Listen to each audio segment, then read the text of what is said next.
నా పేరు మానకొండ కోటిలింగం. మాది తెనాలి, గుంటూరు జిల్లా.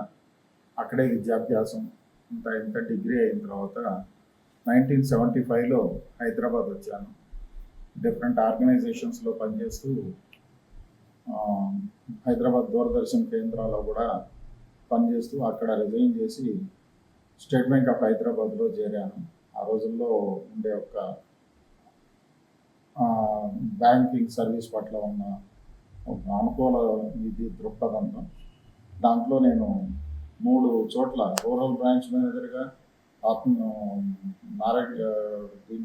నారాయణఖేడ్లో semi urban branch, Saidabad branch మేనేజర్గా, అంటే రూరల్ సెమీ అర్బన్ బ్రాంచెస్లో బ్రాంచ్ మేనేజర్గా చేశాను. డెక్కన్ గ్రామీణ బ్యాంక్ అని, సరస్వతి గ్రామీణ బ్యాంక్ అని ఫస్ట్ ఉండేది. దాని జనరల్ మేనేజర్, ఇన్ఛార్జ్ చైర్మన్గా ఎంటైర్ ఆదిలాబాద్ జిల్లా పూర్తి హెడ్గా కూడా చేశాను. తర్వాత ఆర్ఎస్సిపిసి అని ఒకటి ఉంటుంది, retailed asset central processing cell. 56 బ్రాంచులు సికింద్రాబాద్ జోన్ మొత్తానికి హెడ్గా పనిచేశాను. సెక్రటేరియట్ లోపల చీఫ్ మేనేజర్గా పనిచేశాను. ఆ టైంలో చీఫ్ మినిస్టర్స్ దగ్గర కూడా మాకు అప్రోచ్ ఉండేది. మా ఎండి గారిని, మా జనరల్ మేనేజర్ని కూడా నేను చీఫ్ మినిస్టర్ గారి దగ్గరికి తీసుకెళ్తాం ఒక సందర్భాల్లో జరిగింది. అనేక మంది మన కాపు మినిస్టర్స్ నా దగ్గరకు వచ్చి కూర్చొని కూడా గన్మెన్స్ దూరంగా వదిలిపెట్టి కోట్లింగ్ గారు టీ తెప్పించండి అనే అంత ఇది ఉంది. ఇక సర్వీస్ విషయానికి వస్తే మాకు ఒకటే మోటో మా పెద్దవాళ్ళు చెప్పింది, ఒక పుణ్యం పురుషార్థం అని చెప్పారు. పురుషార్థం అంటే జీతం మనకు ఎలాగో వస్తుంది, చేసినా చేయకపోయినా వస్తుంది. చేస్తే ఆత్మతృప్తి ఒకటి ఉంటుంది, భగవంతుని ఆశీస్సులు, ప్రజల ఆశీస్సులు ఉంటాయి. పుణ్యం అంటే వేరే ఎక్కడో ఉండదు, భగవంతుడు ఇచ్చేది కాదు. మనం సహాయం చేసిన వాళ్ళు మనకి ఇచ్చే ఆశీస్సులతోనే నేను ఎంతో పెరిగాను. తెనాల్లో మేము ఎంతో మంచి ఉన్నత కుటుంబంలో పుట్టిన తర్వాత ఆర్థిక పరిస్థితుల వలన మా నాన్నగారు నేను 3వ తరగతి చదివేటప్పుడే చనిపోయారు. ఆ తర్వాత నేను మా 8 మంది సంతానంలో 8 మంది బ్రదర్స్ అండ్ సిస్టర్స్లో లాస్ట్ వాడిని. మా మదరు శ్రీమతి వీరరాఘవమ్మ గారు, మా నాన్నగారు కృష్ణయ్య గారు, వారి యొక్క ఆశీస్సులతో నేను ఇవాళ ఒక మధ్య తరగతిలో కూడా ఉంటూ అనేక గౌరవ మర్యాదలు పొందుతూ ఉన్నాను. 2014లో నేను రిటైర్ అయ్యాను. రిటైర్ అయిన తర్వాత సర్వీస్లో ఉన్నప్పుడు కూడా కాపు ఎంప్లాయీస్కి సహాయ సహకారాలు రకరకాలుగా అందించడం అలా చేస్తూ ఉండేవాడిని. అంత మాత్రం చేత వేరే అని కాదు, నేను మైనారిటీ కార్పొరేషన్ లోన్స్ కానీ, ఎస్సీ కార్పొరేషన్ లోన్స్ కానీ, బీసీ కార్పొరేషన్ లోన్స్ కానీ 100% ఫైనాన్స్ చేసేవాడిని.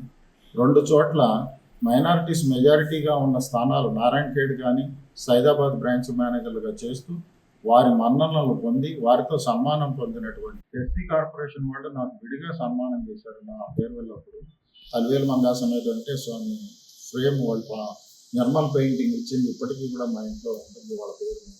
ఆ రకంగా సమాజంలో అంతా అందరి ఉన్నతి, మన ఉన్నతి ఒక్కటే కాకుండా అందరి ఉన్నతి కూడా ఉండాలి అని భావిస్తూ ఉండేవాడిని. రిటైర్ అయిన తర్వాత నాకు మన పెద్దలు కొంతమంది ద్వారా త్రినాగరాజు గారు, డాక్టర్ బోరగడ్డ త్రినాగరాజు గారు, వీళ్ళ ద్వారా ఈ కాపు గ్రూప్స్లో పరిచయం అయ్యి నేను రెగ్యులర్గా ప్రతి కాపు గ్రూప్ మీటింగ్లకి వెళ్తూ ఉండేవాడిని. అక్కడ నన్ను కూడా వాళ్ళు సాదరంగా ఆహ్వానించి నాకు తగు రీతిలో వాళ్ళు సన్మానం కూడా చేస్తూ ఉండేవాళ్ళు. నాలో ఉన్న సేవాభావం చూసి నేను పెద్ద ఇదేమి కాదు. దీన్ని అయితే ఈ మధ్య నాకేమనిపించిందంటే మనం కూడా ఏదన్నా కాస్త వారందరికీ పిలిచి ఇట్లా ఆత్మీయ సమావేశంలాగా ఏర్పాటు చేద్దామన్న చిన్న ప్రయత్నం చేశాను. ఇవాళ రోజున ఎన్నో కార్యక్రమాలు ఉపయోగ బయట. అందువలన చాలామంది, కొంతమంది ఊళ్ళో లేక, కొంతమంది వేరే కార్యక్రమాల్లో ఉండి రాలేకపోయారు. మున్ముందు ఇది ఎంతో ఒక అభివృద్ధి చెంది ఇందాక వారు ఆశీర్వదించినట్టుగా ఇవాళ 10 మంది అవ్వచ్చు, రేపు 20 మంది అవ్వచ్చు, 200 మంది అవ్వచ్చు. పూర్తి సేవాభావంతో దీనిని ఇవాళ నేను మొదలు పెడదామని అనుకొని స్టార్ట్ చేశాను. భగవంతుని ఆశీస్సులతో ఇలాంటి మంచి మిత్రుల సహాయ సహకారములు విషస్తో నేను ఇంకా మరింత మందికి సేవ చేయాలి అనే భావనతో నేను అందరికీ కృతజ్ఞతలు తెలుపుతూ. శ్రీరామ్, అందరికీ నమస్తే అండి. ఇక్కడికి ఇచ్చేసినటువంటి పెద్దలందరికీ, అలాగే నా పేరు పద్మప్రసాద్. మాది స్వస్థలం వచ్చి అమలాపురం దగ్గర కందుగుప్ప అనే గ్రామం. హైదరాబాద్లో 30 ఏళ్ళుగా ఇక్కడ జాబ్ కానీ బిజినెస్ వ్యాపారంలో కానీ ఇవాళ బిజినెస్లో కానీ అలాగే రాజకీయంగా Bharatiya Janata party BJP urban జిల్లా విల్లసల్ కన్వీనర్గా ఉన్నాను. అయితే దాంతోపాటుగా మా నిజాంపేట నుంచి కాపు సేవా సమితి నేను మరియు మిగతా మిత్రులందరూ కలిపి దాన్ని స్థాపించి ఈవేళ నలుగురికి కమ్యూనిటీ పరంగా ఉపయోగపడాలి అనే ఉద్దేశంతో ఒక యూనిటీని తీసుకురావాలనే భావనతో ఇవాళ ఒక 4 సంవత్సరాల కిందట దాన్ని స్టార్ట్ చేయడం జరిగింది. ఈవేళ ప్రతి సంవత్సరం కూడా నిజాంపేట కార్పొరేషన్లో ఉన్నటువంటి కాపులందరూ కూడా ఒక 10,000 మంది ప్రతి సంవత్సరం భోజనాలు పెట్టుకుని ఇవాళ అందరూ కూడా మంచి యూనిటీగా వెళ్ళడానికి అది మంచి ఒక ప్లాట్ఫామ్గా తయారైందని చెప్పని చాలా సంతోషంగా చెప్పుకుంటున్నాం. అయితే ఇదే విధంగా ప్రతి ఏరియాలోని కూడా అందరూ ఒకరికొకరు సహకరించుకుంటూ ప్రతి ఊరిలోని కూడా యూనిటీగా ఒకరికొకరు సహాయ సహకారాలు అందించుకుంటూ వెళ్ళాలని చెప్పని ఆర్థికంగా రాజకీయంగా అన్ని విధాలుగా కూడా ప్రతి ఒక్కరం మనం అనే కాదు ఇతర క్యాస్టులు కూడా వాళ్ళని కూడా మనం కలుపుకుంటూ పోతూ అందరూ కూడా ఎదగాలనేది మా భావన. దాంతోపాటు ఈరోజు ఇవాళ కోట్లింగం గారు మమ్మల్ని ఇక్కడికి వారు ఎంతో సీనియర్, చాలా ఆయన వయసు అంత కూడా అనుభవం అంత కూడా మా వయసు లేదు, కానీ వారు ఎంతో ప్రేమాభిమానాలతో మమ్మల్ని ఇవాళ ఇక్కడికి పిలిచి వారు భోజనం పెట్టి పంపిస్తున్నారు. వారికి ప్రత్యేక ధన్యవాదాలు తెలియజేసుకుంటున్నాను. వారు 3 సార్లు SBI మేనేజర్గా, ఒక స్వార్థ స్వరూప్ గారు అంటేనే తెలియని వాళ్ళు అంటూ ఎవరూ లేరు. వారిని రిక్రూట్మెంట్ చేసుకున్నారని ఆయన చెప్పినప్పుడు నాకు చాలా ఆనందం వేసింది. అటువంటి వ్యక్తులతోటి ఇవాళ మేము కలిసి ఇవాళ భోజనం చేయడం మా అందరికీ సంతోషం. అంబాసిడర్ వచ్చారు పంజాబ్, ఆయన అసలు నాతో మాట్లాడి ఆమ్నెస్టీ అప్పుడు అందరికీ అంటే ఫైన్స్ లేకుండా వాళ్ళందరికీ ఒక పాస్ ఇచ్చి ఎంబసీ వెనక్కి పంపిస్తారు. వాళ్ళలో ఒక 13,000 మంది, మొత్తం 30,000 మంది మన దేశానికి వెనక్కి వస్తే 13,000 మంది తెలుగు వాళ్ళకి ఎంబసీలోనే మేము టెంట్ వేసి ఒక 3 రోజులు ఆ కార్యక్రమం నిర్వహించి వాళ్ళకి లోకల్ తహసీల్దార్స్ నుంచి పాస్లు తెప్పించి ఫలానా అంటే సో అటువంటి కార్యక్రమాలు కూడా చేసాం. నిజంగా అది I think that's one of the best things I ever did in my life. So సామాజికంగా ఓకే అన్ని కుల వాళ్ళు ఉన్నట్టే మన కులంలో కూడా అత్యంత ధనికులు ఉన్నారు, అత్యంత పేదవారు ఉన్నారు. ఇప్పుడు ఈ దేశంలో ఆ వివక్ష అనేది ఐ థింక్ ఇంకా కొన్ని సంవత్సరాలు పడుతుంది. అయితే నా నమ్మకం ఏంటంటే ఈ కులంలో కూడా, మన కాపు కులంలో కూడా మనం ఎవరికంటే తక్కువ కాదు అనే భావం అన్ని విధాలుగా రాజకీయంగా కానీ ఆరోగ్యంగా కానీ లేకపోతే ఇంకా ఏ పరిస్థితుల్లో కూడా మనం ఎవరికి తీసుకోము, విద్యా పరంగా కానీ లేకపోతే. కాకపోతే అవకాశాలు ఉపయోగించుకోవడంలో మనం కొద్దిగా వెనకాల పడింది అనేది నా భావన. అది ఎప్పుడైనా సరే అది వ్యక్తిగతంగా మన నుండి రావాలి. కాబట్టి ఓకే మన కులపతను ఒకతను ఒక పెద్ద ముఖ్యమంత్రి మంత్రి అయినంత మాత్రాన ఆయన కాపు కులానికి ముఖ్యమంత్రి కాదు, ఉప ముఖ్యమంత్రి కాదు భావన అనేది మనము ఎవరికి వారు అది కల్పించుకొని అలాగే మనం పొందాలి తప్పితే మన వ్యక్తిగతంగానో లేకపోతే it's a self addressable issues ఇవన్నీ కూడా. సో అదొక్కటి నేను అందరూ ప్రోయాక్టివ్గా ఉండి ఫ్రంట్ లైన్లో ఉండి ఏదైనా అవకాశం సమాజంలో అందరికీ అవకాశం ఉంటుంది అది. సో మనం ఆ కాంపిటీషన్లో నిలబడి మనం పొందాలి తప్పితే అంటే నేను ఈ పదం వాడకూడదో లేదో తెలియదు కానీ తేరగా రావాలి అనే భావన అనేది పోవాలి. అటువంటిది అక్కడక్కడ కనిపిస్తుంటుంది. అటువంటిది ఉండకుండా మనకున్న వనరులు ఉపయోగించుకొని ఈరోజు ఒక తెలిసే ఉంటుంది Saint Mary's school Saint Mary's education institutes అధ్యక్షులు ఓనర్ కేవీకే రావు గారు ఉన్నాయి. ఆయన ఒక మీటింగ్లో చెప్పాడు, ప్రతి విద్యార్థి మన రాష్ట్రంలో కానీ దేశంలో కానీ ఏదో ఒక విధమైన స్కాలర్షిప్ వస్తుంది. సో స్కాలర్షిప్స్ అనే దాని గురించి పోగొట్టింది ప్రభుత్వము ఎంతో సహాయం చేస్తూ ఉంది. ఇది 160 మంది దగ్గర ఎంప్లాయీస్ ఉన్నారు. దాంట్లో అందరూ ఉంటారు. ఒక ఆర్గనైజేషన్ ఎట్లా నడుస్తుందంటే వాళ్ళ ఎబిలిటీతో క్యాలిబర్తో అట్లాంటి వాటితో నడుస్తుంది. సో అట్లాంటి చోట ఇది రావు. అంటే దాన్ని మనం should not mistake all those things. So with this I think నేను షుడ్ అప్రిషియేట్ కోట్లింగ్ గారు. నాకు చాలా కాలం నుంచి తెలుసు. One of the first people, నేను ఇక్కడ ఆఫీస్ పెట్టినప్పుడు ఫస్ట్ పీపుల్ నన్ను విజిట్ చేసిన అట్లా మనకు అనుబంధం పెరిగింది. ఆయనలో కూడా తపన చూశాను.